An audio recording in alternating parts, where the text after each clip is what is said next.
घर में बहू आने के बाद कैसे रहना चाहिए, एक पिता ने अपनी पत्नी और बेटे को बड़ी सरलता से समझाया।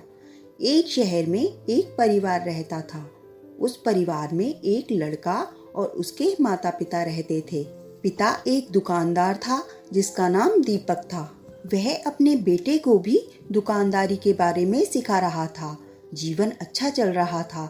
सभी लोग घर में खुश थे। एक दिन लड़के के लिए एक रिश्ता आया और दीपक ने सोचा कि अब अपने लड़के का विवाह कर देना चाहिए। अब हमारा लड़का दुकानदारी भी अच्छे से जान गया है और उसे काम करने में कोई परेशानी नहीं होगी। दीपक कुछ सरल स्वभाव का व्यक्ति था और उसकी पत्नी थोड़े पुराने विचार और चिड़चिड़े स्वभाव की थी। दीपक की पत्नी ने कहा कि हमें सोच समझकर ही रिश्ता करना चाहिए। हमें पहले देख लेना चाहिए, तभी आगे बढ़ना चाहिए।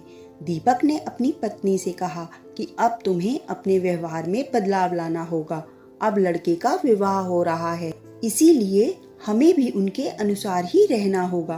पत्नी ने कहा, मैं क्यों अपना व्यवहार बदलूं? मैं तो बिल्कुल सही हूँ। दीपक बहुत ही समझदार था। उसने अपनी पत्नी से कहा, मेरी बात ध्यान से सुनो। अब तक हमारा बेटा हमारी हर बात मानता था, लेकिन जब लड़के की शादी होगी तो कुछ बातों में बदलाव आएगा।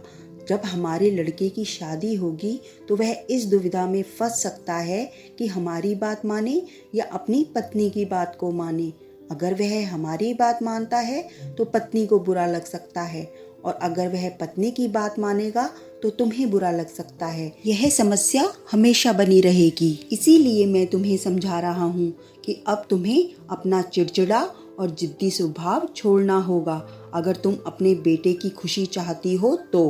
बेटे की शादी के बाद अगर किसी कारणवश तुम्हारी कोई बात नहीं मानी जाए तो तुम्हें गुस्सा नहीं होना, तुम्हें उस बात को नज़रअंदाज करना होगा, क्योंकि अगर हम ऐसा करते हैं तो हमारा बेटा परेशान हो सकता है और उसके वैवाहिक जीवन में दिक्कत आ सकती है। कुछ दिन बाद लड़के की शादी हो गई। अगली सुबह जब बहू उठी तो दीपक ने अपनी बहू से कहा कि अब ये घर तुम्हें ही चलाना होगा, सब कुछ तुम्हें ही करना होगा, यह जिम्मेदारी तुम्हारी है। यह कहकर दीपक और उसका बेटा दुकान की ओर चल दिए। दीपक की पत्नी कुछ नहीं बोली। उस दिन रात का खाना बहू ने बनाया और उस खाने में नमक अधिक पड़ गया था। जब दीपक और उसका बेटा दुकान से वापस आकर खाने पे बैठे तो पहला निवाला दीपक ने खाया और उसे नमक तेज लगा, पर वो कुछ नहीं बोला। और फिर बेटे ने खाना शुरू किया। बेटे ने जब नमक अधिक देखा तो अपने पिताजी की ओर देखकर कहा कि आप देख रहे हैं पिताजी, कितना तेज नमक है। बेटा जैसे ही अपनी पत्नी से कुछ कहने को हुआ तो दीपक ने बेटे से चुप रहने को कहा और बोला कि कुछ भी कहने की जरूरत नहीं है, चुपचाप खा लो। बेटे को कुछ समझ नहीं आ रहा था। तभी पत्नी ने जब खाना खाया तो वह भी कुछ बोलने वाली थी, तो दीपक ने उसे भी कुछ बोलने से मना कर दिया।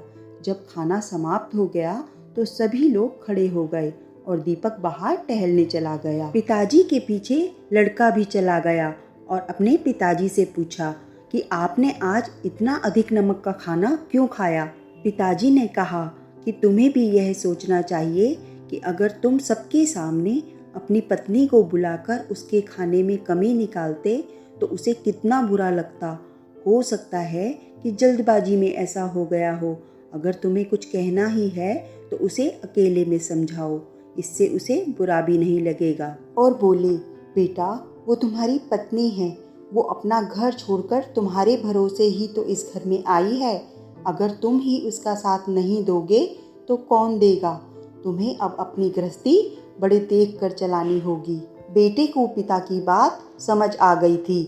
आखिर में जब लड़के की पत्नी ने खाना खाया तो उसे भी पता चल गया कि खाने में नमक तेज है। तो उसने सुबह उठकर सबसे कहा कि मुझे माफ़ करना, रात को मैंने खाने में अधिक नमक डाल दिया था।